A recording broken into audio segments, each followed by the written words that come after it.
Welcome back to another Diablo Immortal video. This one is long overdue, where I share with all of you the wizard build that I've currently been utilizing in PvP. I want to give credit to Tiffany for guiding me into this build, teaching me how to use it where I could actually become a good player with this in PvP situations. I'm going to show you the entire build as a whole and then show you what it looks like when it's in actual battle at the end of the video. And as always, remember to subscribe for daily Diablo Immortal videos. Let's start off with the skills right off the bat. We're going with Electrocute as the primary attack, Lightning Nova, Teleport, Slow Time, which is extremely important, and Arcane Wind for the skills. Just to give you full context here, this is my combat rating at the current point in time. 51, 194, Strength, Intelligence, Fortitude, Vitality, Willpower, and all of those. Armor penetration 4490, and you can see right here my resonance is just over 4,000 resonance, but I will say that the build that I'm featuring today is used by many players with much lower resonance as well. And for PvP situations, I run Gladiator Paragon with this build. And just to finish it all up, these are my Legacy of the Horadrim bonus attributes as well.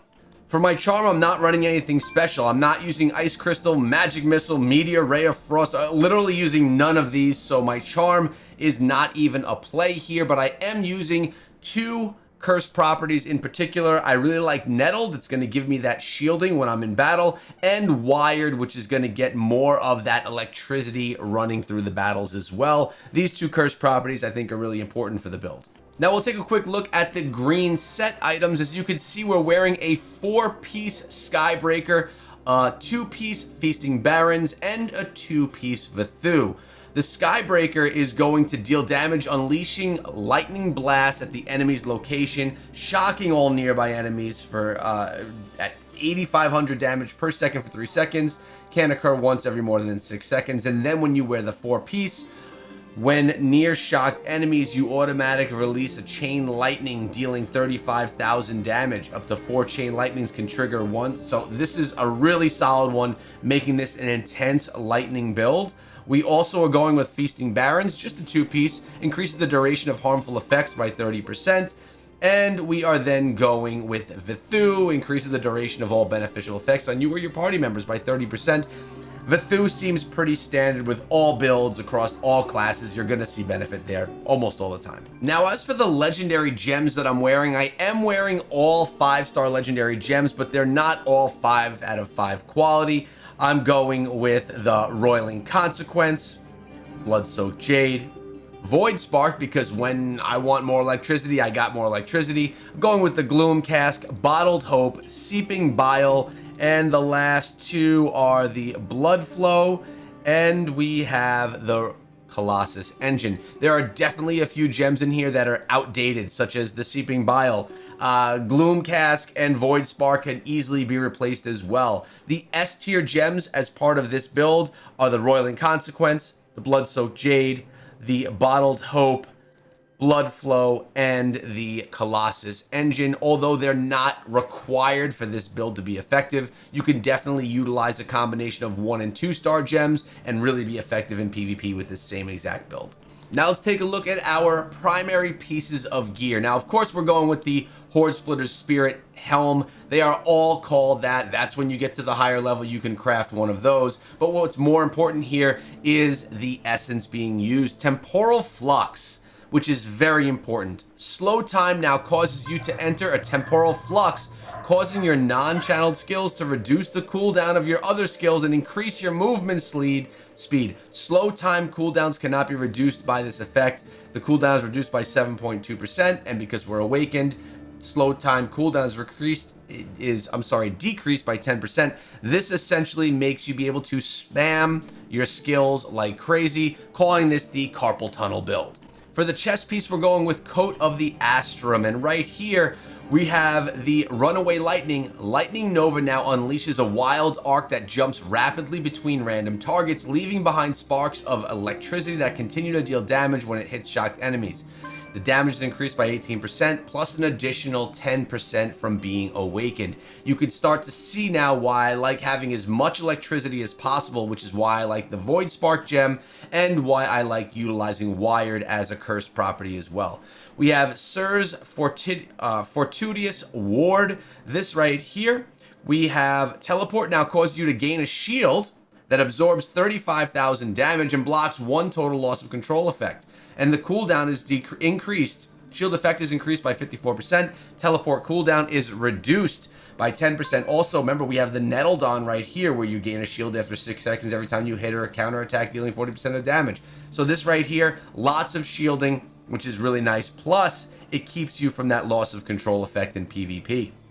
Now, Stalking Wind, these pants are going to blink. Teleport now blinks you to a target location, unleashing a vortex that damages and knocks enemies up in the air. This is the stun you're looking for, and we'll have 3 instances of this when we're fully not on cooldown.